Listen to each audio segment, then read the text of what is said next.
Bien. Por ahora. Incluida Meli. Incluida.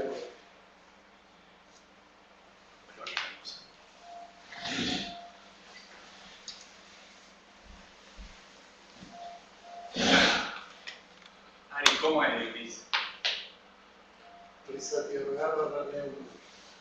Bis, Bris.sati.org.ar/neuro.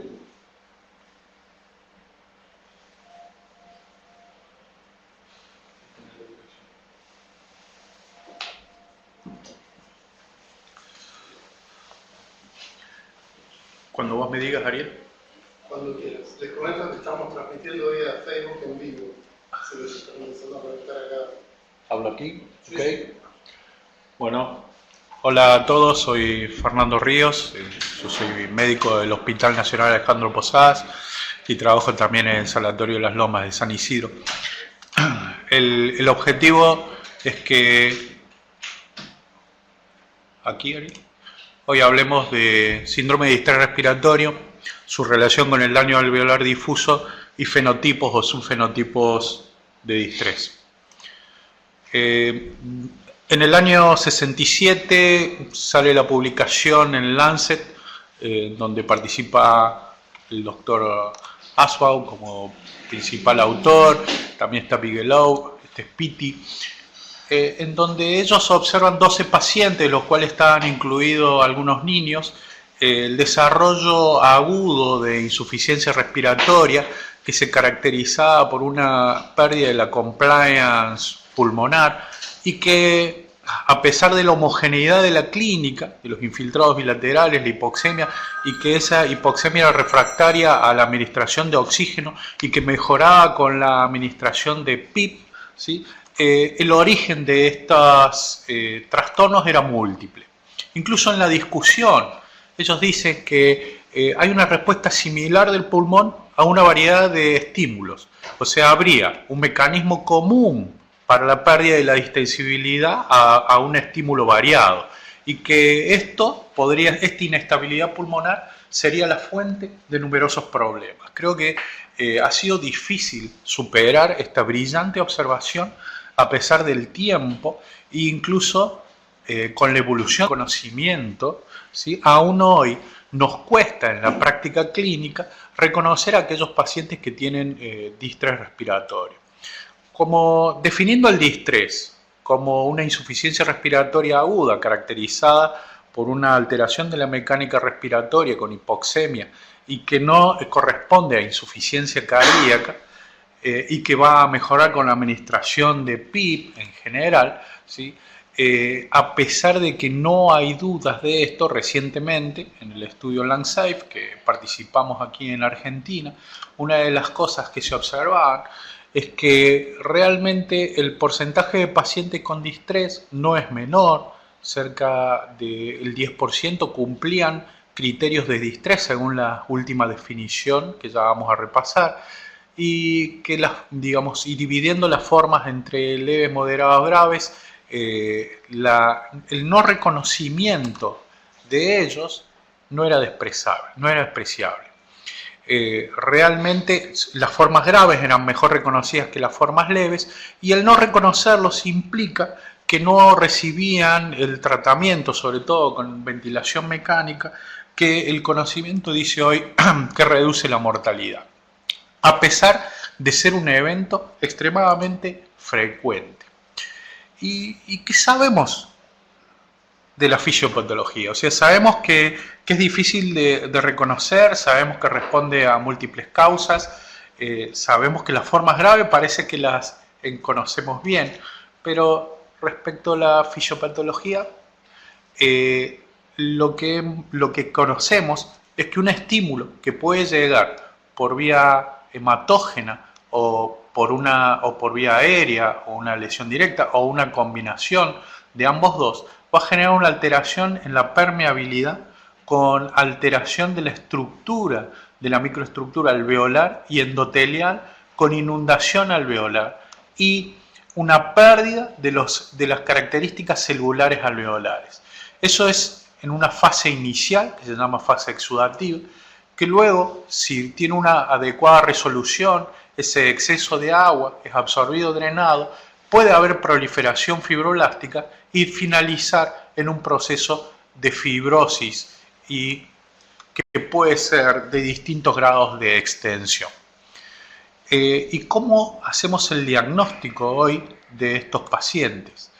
Desde el 67, cuando Petty y Aswad nos proponían el diagnóstico de estrés, ha habido una evolución variada, todas ellas bastante frustras en cuanto a sensibilidad y especificidad, hasta que llegó el consenso europeo-americano que definió una serie de pautas que debía ser de comienzo agudo, que debía tener infiltrados en la radiografía, que no debía tener insuficiencia cardíaca, y que si tenía una oxigenación mayor o menor a 200 se dividía en 2 puntos, porque en ese entonces se creía que esto diferenciaba evolutividad, que una mayor hipoxemia se asociaba a una mayor mortalidad. Hoy sabemos que eso no es tan así.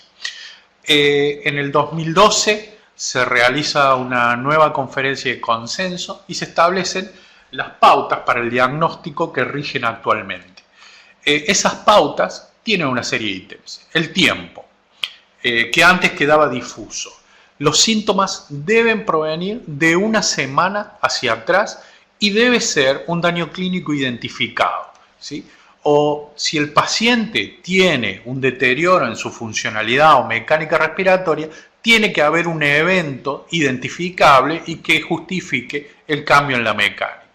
Debe tener en las imágenes, ya sea en radiografía de tórax o en la tomografía, infiltrados bilaterales que no puedan ser explicados por colapso alveolar o derrame o nódulos pulmonares previos. Hay edema, como ya vimos, y ese edema no debe ser atribuido a falla cardíaca, o por lo menos no debe ser explicado totalmente por falla cardíaca. O sea, puede haber insuficiencia cardíaca, pero solo debería ser una parte del trastorno. Y si la oxigenación es caracterizada de acuerdo a, digamos, el distrés caracterizado por el grado de alteración de la oxigenación en leve, moderado o grave, PAFI de 100, PAFI entre 100 y 200 y más de 200, pero aquí ya se pone que, a diferencia de las definiciones previas, que debe ser esto con PIP o CPAP de mayor a 5 y tras un periodo de ventilación y estabilización adecuado. Pero en la definición no hay ningún patrón histológico asociado. Varias de las definiciones anteriores incluían al daño alveolar difuso como el patrón característico del distrés. Sin embargo, debido a su pobre especificidad, no fue incluido.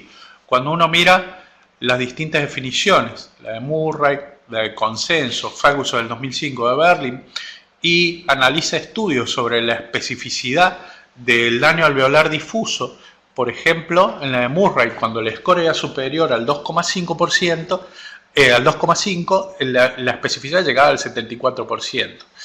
Pero con la definición de consenso era muy amplia, variaba entre biopsia y autopsia entre el 30 y el 70%, o en la de Ferguson, que llegó al 70%, y con la nueva definición estamos alrededor del 50-60%. O sea que el daño alveolar difuso, eso que durante mucho tiempo se postuló como la marca histológica insignia del distrés, no está siempre presente y no define bien el fenómeno. Por otro lado, sabemos que la injuria es un proceso inflamatorio y que de los modelos experimentales, sobre todo, hemos obtenido información de que hay marcadores inflamatorios específicos. Hay marcadores inflamatorios de lesión endotelial, hay marcadores inflamatorios de proliferación celular, de trastornos de la coagulación, de alteraciones del intersticio y de alteraciones del epitelio alveolar. O sea que por lo menos a nivel animal ya habría evidencia suficiente como para afirmar que de acuerdo a la alteración predominante del marcador inflamatorio es el sitio predominante de lesión. esto podría tener una implicación futura importante. Ya vamos a retomar este tema, pero quiero remarcar el daño alveolar difuso. El daño alveolar difuso en la década del 70 en los pacientes con distrés se les atribuía en gran parte a toxicidad por oxígeno. Y las descripciones iniciales, que muchas son de Katzenstein, realmente todavía se sostiene. El daño alveolar difuso es una respuesta pulmonar a una injuria, reconoce múltiples gatillos, es la presencia de edema intraalveolar, edema intersticial, formación de membrana hialina, que es el depósito de proteínas, y engrosamiento septoalveolar, con proliferación, hiperplasia de las células alveolares de tipo 2 y proliferación fibroblásticos que va a finalizar con un grado de fibrosis determinante, ¿no? Estas fotografías en blanco y negro son de las primeras publicaciones en donde el daño alveolar está excelentemente descrito, ¿sí? Esto era un niño que había tenido un paro cardíaco por un casi ahogamiento, ¿no? Y había sido reanimado y luego había tenido criterios de distrés. Hoy sabemos que el daño alveolar difuso en el distrés evoluciona, ¿no? Y va a pasar de su fase exudativa, en donde tiene las características que ya vimos, hacia la proliferación fibroblástica y luego hacia la fibrosis. Estos procesos que parecen, la fase exudativa es muy temprana. La fase fibroproliferativa, aquí en rojo, ya uno puede observarla al segundo día, tercer día, está presente, como pueden ver en esta revisión de necropsias de Thiele y Esteban, en donde al tercer día hasta el 35% de los pacientes ya tenían proliferación fibroblástica y algún grado de fibrosis en un porcentaje menor, pero realmente la fibrosis explota más allá del día 10, ¿sí? Y cuando la fase exudativa cae y la fibroproliferativa ya es patente. Entonces, recordemos que el síndrome de distrés es esto, ¿no? Un conjunto de síntomas y características, pero que no responden a lo que hoy llamamos enfermedad. Una enfermedad tiene una etiología única y una morfología y evolutividad características. Cuando hablamos de síndrome estamos hablando de un conjunto de fenómenos o enfermedades que se van a manifestar de formas similares o parecidas. En la antigua definición de distrés se hablaba de mecanismos de injuria pulmonar directa o indirecta, porque se postulaba que las características de la mecánica y del cambio de la estructura pulmonar eran diferentes. Debido a la falta de especificidad de los distintos medios clínicos y diagnósticos y no poder hasta el momento del 2012 atribuirle una evolución diferente, se eliminó lo de causa pulmonar directa o indirecta de la nueva definición. Creo yo que debiéramos reevaluar estas circunstancias. Se llama injuria pulmonar directa a todas aquellas patologías, la más prevalente es la neumonía o la aspiración, que lesiona en forma directa el tejido pulmonar. Y se llama injuria pulmonar indirecta a aquellos trastornos, y la sepsis es el más prevalente, que va a generar un proceso inflamatorio que termina generando un proceso inflamatorio intrapulmonar con la característica manifestación del distrés.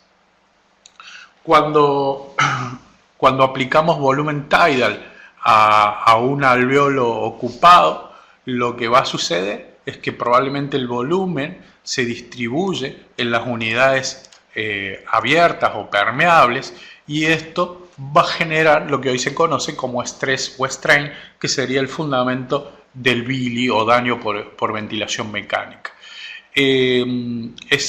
Por esto es que se reducen los volúmenes, porque se reduce la capacidad funcional pulmonar, y los volúmenes aplicados a situaciones de no distrés son tremendamente injuriantes, ¿no? Les recuerdo que en la década del 70 se creía que el oxígeno en altas concentraciones era el modelo injuriante, pero ya hemos visto que si yo aplico volúmenes altos, incluso en pulmones sanos, se producen lesiones importantes y terminan generando modelos de distrés. Hay modelos animales que en minutos desarrollan todas las características del distrés, tanto macroscópicas como microscópicas, por lesiones por cizallamiento, distensión y atricción del tejido pulmonar.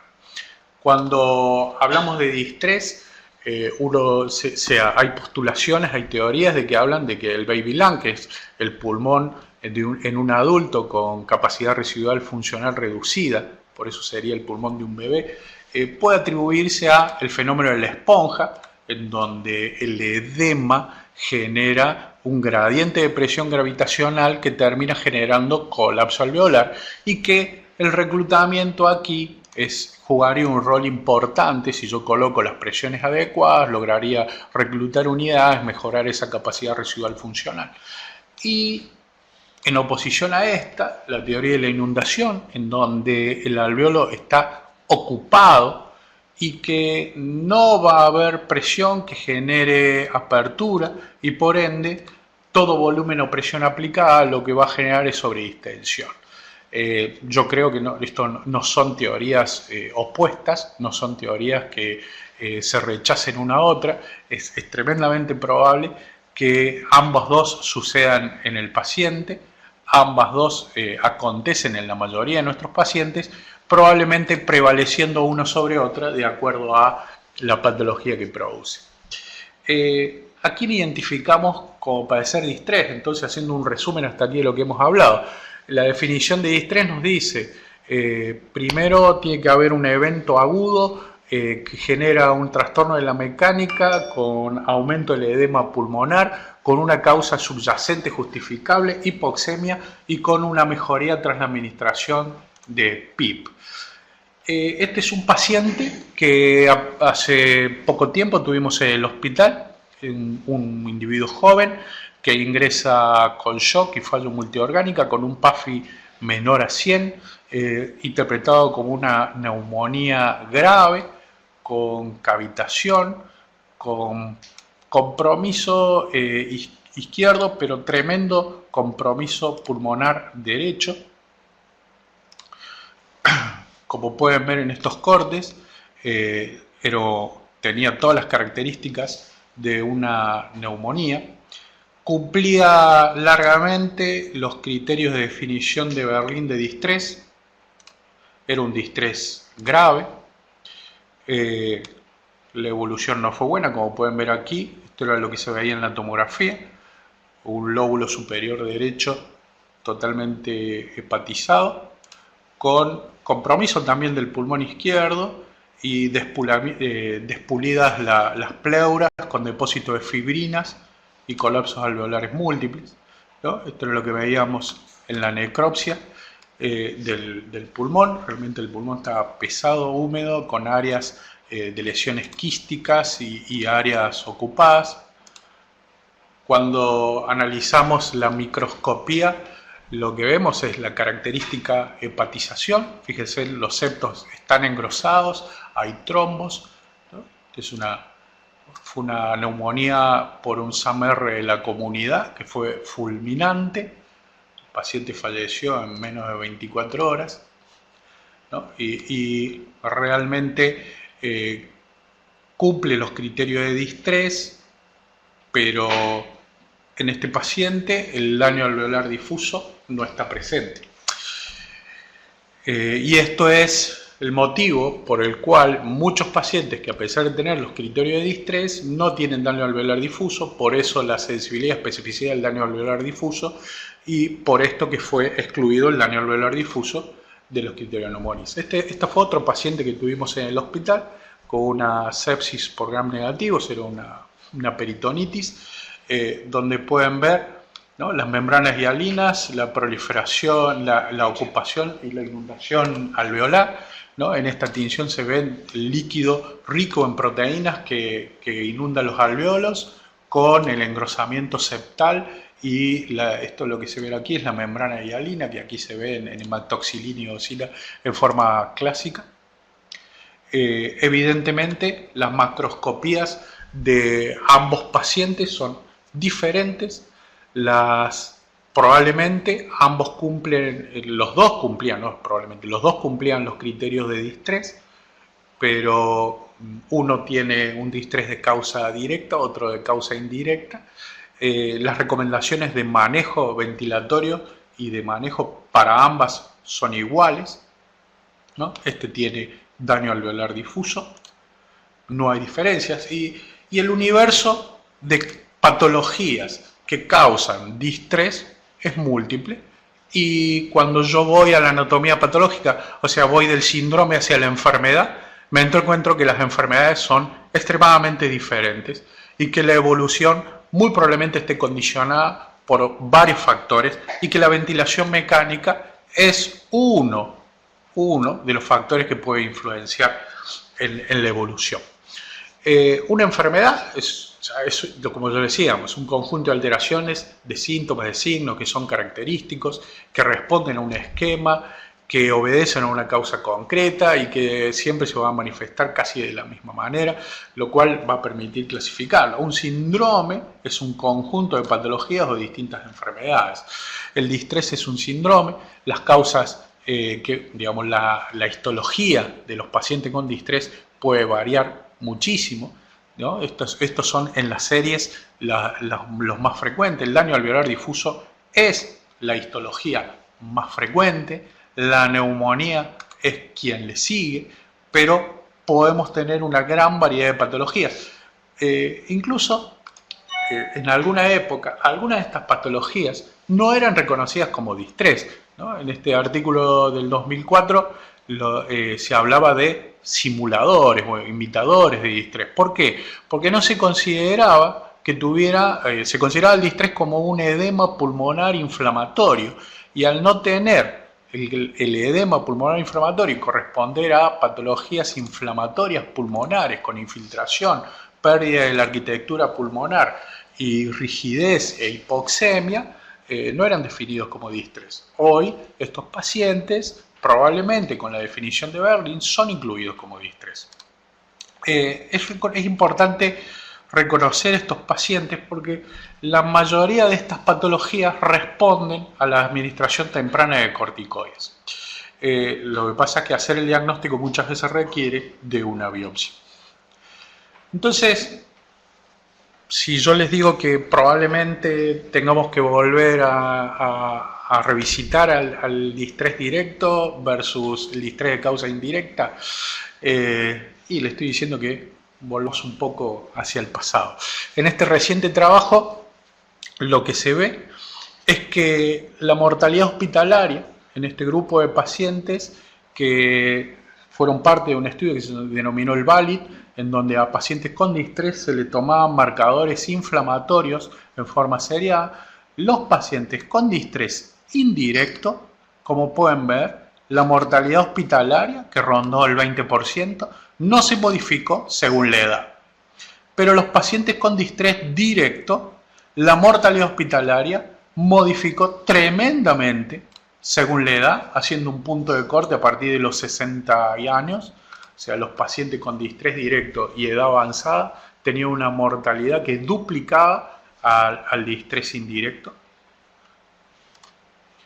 Respecto a la mortalidad y el score de Murray, aquí hay otro fenómeno en donde el distrés indirecto no es modificado por el grado de severidad de manifestación, no así en el distrés directo, en donde cuando superás los 2.5 del score de Murray, la mortalidad de nuevo se eleva, no tanto como con la edad, pero de nuevo saltamos del 10% al 20%.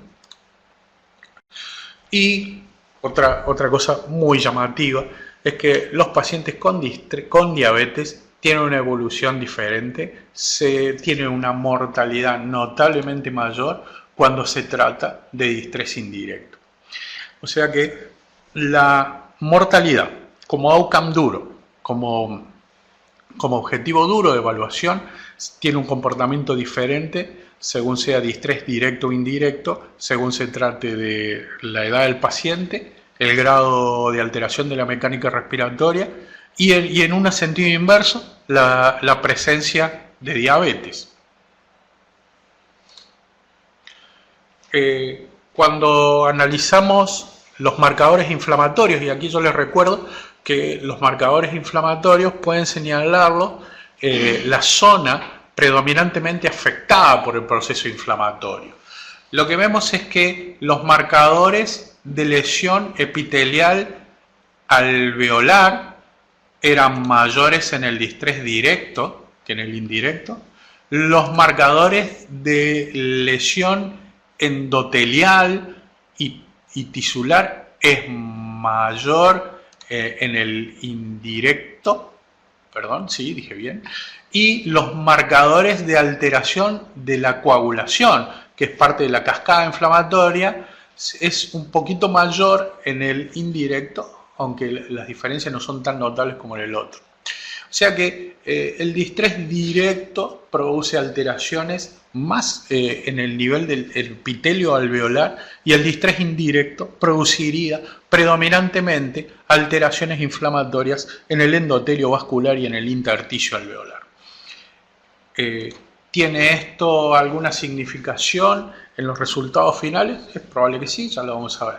Ahora, ¿qué es un fenotipo? Pues yo les decía en el título que íbamos a hablar de fenotipo. El fenotipo es un conjunto de características visibles de un individuo que se presenta como resultado de la interacción entre su genotipo y el medio. O sea, no todos respondemos iguales a la misma injuria, no todos vamos a tener la misma evolución ante el mismo proceso, y eso estaría codificado en parte por el genoma. En este estudio de autopsias, el objetivo de Lorente era analizar cómo había sido el comportamiento mecánico gasométrico de los pacientes con distrés y daño alveolar difuso, y los pacientes con distrés y sin daño alveolar difuso. También ver cómo ajustaba con el diagnóstico de distrés de la definición de Berlin. Obviamente, los pacientes con daño alveolar difuso ajustaban mejor que los sin daño alveolar difuso, pero cuando vemos, que es lo que a mí me parece más interesante, en verde pueden ver los pacientes con distrés y daño alveolar difuso en la necropsia, y en azul los pacientes sin daño alveolar difuso en la necropsia. Como pueden ver, por ejemplo, los pacientes con DAT tuvieron un PAFI más bajo, una compliance más baja, un driving pressure mayor, y bueno, alguna diferencia en el conteo plaquetario, ¿sí? O sea que habría un comportamiento mecánico y gasométrico diferente según tuviera DAD o no tuviera daño alveolar difuso. En esta revisión, que creo que el principal problema que tiene es el N de pacientes de algunos de los estudios, realmente son muy pobres. El análisis global nos mostraría que, porque estos son estudios de biopsia, ¿sí?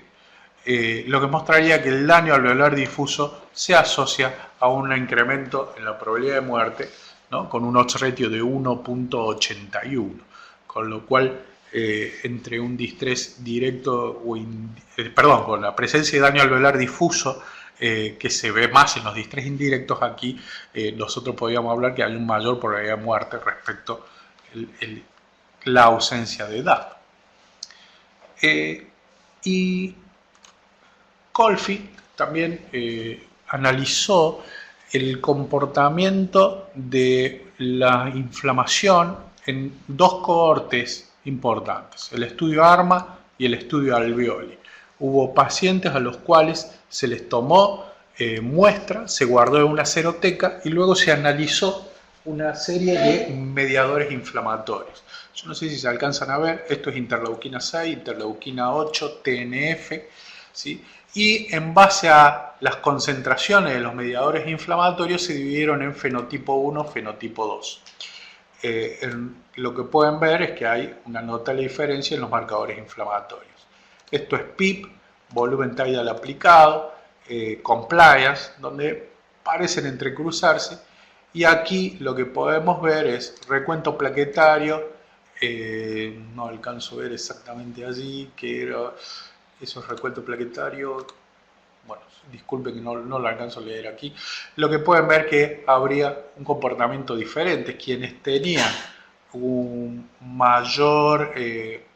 menor respuesta inflamatoria, ¿sí?, respecto al PAFI, tenían una mayor caída del PAFI respecto a los que tenían un mayor proceso inflamatorio a casi el mismo valor de PIB.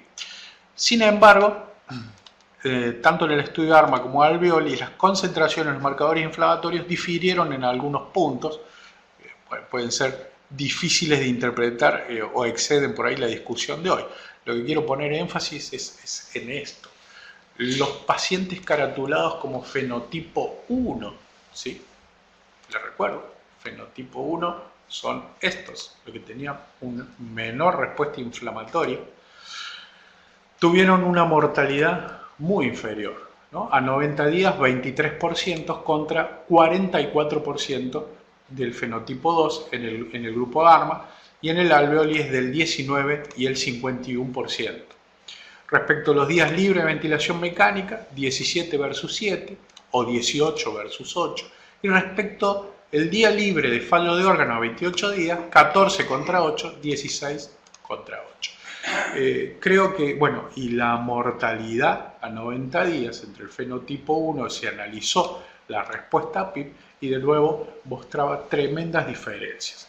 Con lo cual, nosotros llamamos distrés a un paciente que tiene infiltrados pulmonares, una causa que lo justifica dentro de los 7 primeros días, descarto la insuficiencia cardíaca, pero y que la ventilación mecánica nosotros sabemos que influye, que si yo no aplico ventilación protectiva voy a generar bili, voy a generar daño y voy a incrementar la probabilidad de muerte, pero hay otras variables que pueden estar influyendo, a los cuales nosotros somos absolutamente ciegos, y que es la respuesta fenotípica de esos pacientes y que tal vez podamos modular, ¿no? Entonces, cuando nosotros tenemos una injuria pulmonar, es obvio que no importa la causa, no importa si es directa o indirecta, aunque puede llegar a ser más patente en alguna de otras dos formas.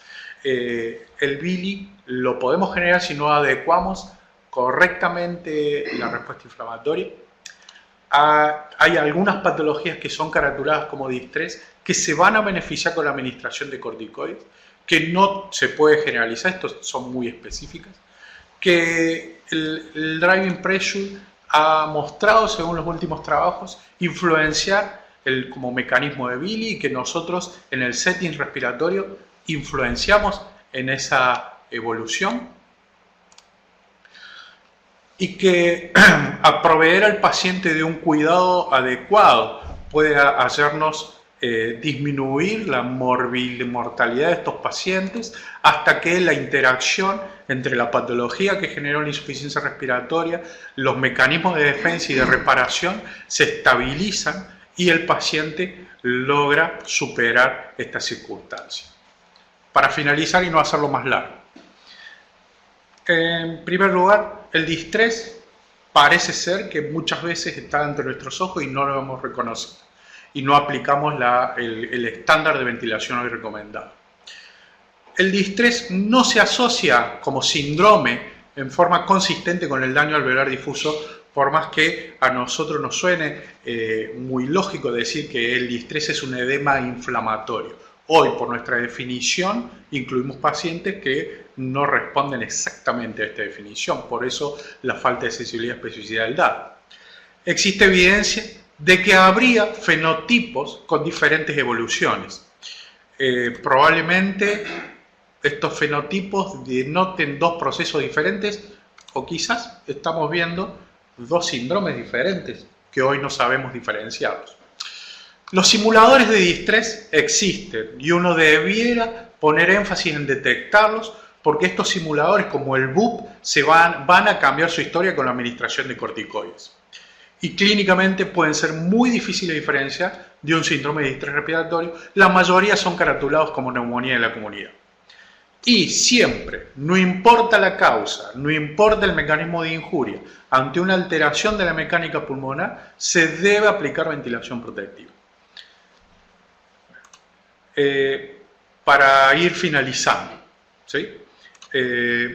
los fenotipos pueden ser formas diversas de expresión de una misma patología, o tal vez sean procesos parecidos, pero que son diferentes. Bueno, muchas gracias.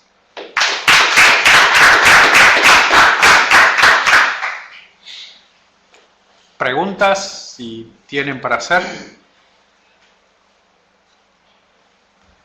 ¿Del público?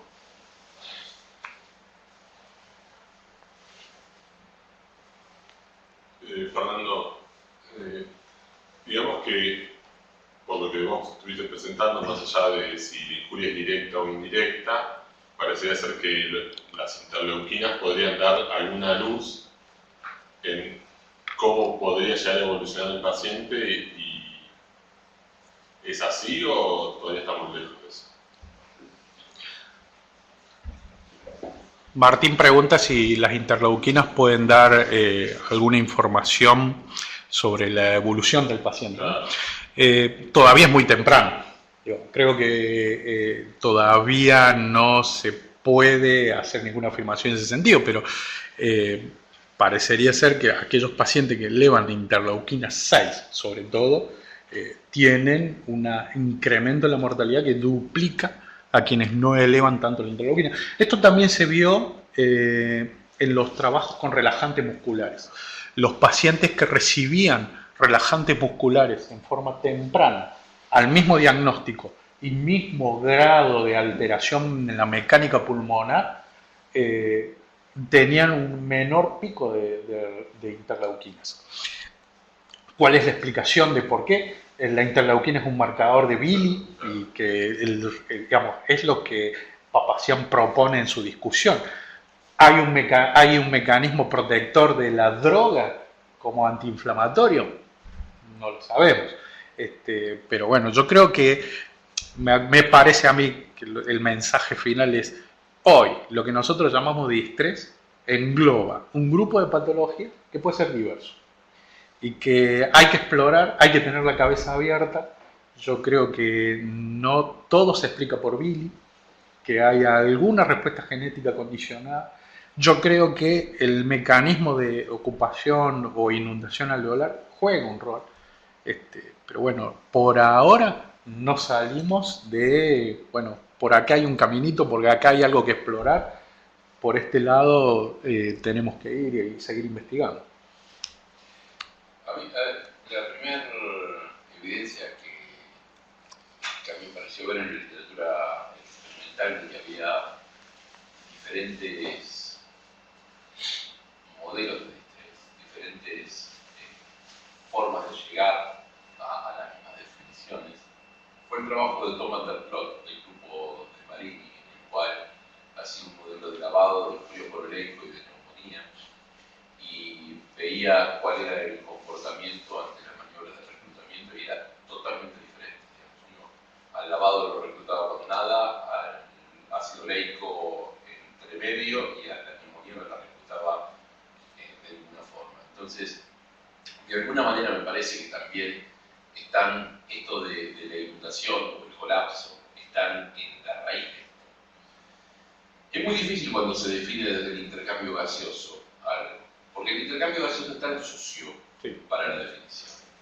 El mismo paciente con una tomografía catastróficamente mala, otro con una tomografía razonablemente buena, tienen un intercambio gaseoso que a lo mejor es el mismo de malo, y tiene que ver además con la vasoconstricción hipoxémica que el paciente tenga, si tiene algún otro mecanismo que esté interfiriendo con la vasoconstricción hipoxémica, como un donante de óxido nítrico o cosas por el estilo. Por eso me parece que muchas veces uno tiene una neumonía en un paciente que tiene muy mala vasoconstricción hipoxémica y que acomoda muy mal la relación de ventilación-perfusión. Tiene un compromiso severísimo del intercambio gaseoso, pero no tiene distrés, independientemente de que cumpla con los criterios en términos de que tenga una PAFI baja. Por eso me parece que de alguna manera hay veces que nosotros tenemos a la vista que aun cuando cumpla con los criterios de distrés son como dos enfermedades distintas. Otras veces no, otras veces la cosa es más sutil, ¿no? Y cuando empieza a haber edema pulmonar y cuando empieza a haber intersticio, cuando empieza a haber colapso, al final del camino se terminan mezclando todas las cosas. Y se terminan mezclando todas las cosas también por la presencia de virus, porque en la medida que vamos rompiendo el pulmón, ahora sí hay un edema con alto contenido proteico por aumento de la permeabilidad y hacemos que el paciente tenga distrés, cuando en realidad a lo mejor arrancamos de una neumonía pura y dura. Me parece que lo más interesante de todo esto es ponernos delante de la idea de que cuando hablamos de distrés, hablamos de una bolsa de gatos, hablamos de un conjunto de cosas y que muchas veces cuando pretendemos que tenemos una estrategia para manejarlas a todas esas formas, en realidad tenemos una estrategia para manejar a un paciente estándar y ese paciente en particular después adentro va a responder diferente a diferentes cosas. Uno se va a reclutar con facilidad simplemente con el reclutamiento Tider, a lo mejor el otro, si uno quiere hacer un reclutamiento, va a tener que ser necesariamente mucho más agresivo. Algunos pacientes se arreglan con poca PIB, otros necesitan una PIB mucho más elevada. Digamos, y todas estas cosas tienen que ver con cuál es el sustrato a partir del cual se llega a ese trastorno severo de la oxigenación. Sobre todo cuando la enfermedad pulmonar es heterogénea, empiezan a aparecer cosas extrañas. El agregado de PIB puede claramente empeorar el intercambio gaseoso, porque deriva la perfusión de las áreas sanas del pulmón a las áreas enfermas, que son mucho menos compresibles en términos mecánicos. Por eso me parece que esta es la gran discusión pertinente que nos queda cuando hablamos de distrés, y es tratar de ver adentro de esa caja negra que llamamos distrés, si podemos poner un poco de luz y podemos empezar a encontrar algunas diferencias. Va a ser la mecánica, va a ser la bioquímica, va a ser las imágenes, va a ser la bioimpedancia. La verdad que no sé qué va a ser lo que nos permita meter luz dentro de la caja, pero de alguna manera estamos viendo un conjunto de cosas que estructuran todas la misma y claramente una persona. Puedo decir dos cosas, Gastón. Lo primero, lo que vos decías, el modelo, no sé si lo escucharon bien a Gastón, que arrancó hablando de 3 modelos experimentales con 3 respuestas distintas al reclutamiento. El primer modelo se llama de depleción de surfactante, donde se hace un lavado y se depresiona de surfactante, con lo cual esos pacientes recuperan espectacularmente la oxigenación mecánica con la aplicación de PIB. El segundo modelo se inyecta ácido oleico con un Swan-Ganz generalmente en la aurícula y eso genera un modelo de lesión endotelial. Sería lo más parecido a una sepsis. Con lo cual la respuesta mecánica es parcial, ya no es espectacular en el modelo de depleción, pero acá agrego una cosa, los estudios que toman marcadores inflamatorios son diferentes, ¿no? En el modelo de depleción, a menos que yo aplique ventilación injuriante, las interleuquinas no se modifican mucho. En el modelo ácido oleico sí, ya aparece tempranamente la interleuquina 6 elevada, el TNF y la apoietina 2. Y en el tercer modelo, que es el de neumonía, realmente los manejos de reclutamiento fracasan y los marcadores ya empiezan a ser otros, ¿no? Esto es un poco lo que yo le decía, creo que Gastón ahí en esa introducción resumió que tenemos una bolsa de gato de patología y que probablemente cuando nosotros hablamos de distrés estamos hablando de patologías diferentes y cuando aplicamos ventilación mecánica generamos bili y ya hablamos de una situación mixta. El segundo punto que no me quería olvidar era agradecer porque conté con poco tiempo para preparar la disertación. Enrique Correger me prestó alguna charla que él tenía y es probable que, no me acuerdo si al final le puse, creo que le robé alguna diapo. Y bueno, y quería agradecer a la gente de anatomía patológica del hospital y que me facilitó las microscopías de pacientes que tuvimos allá.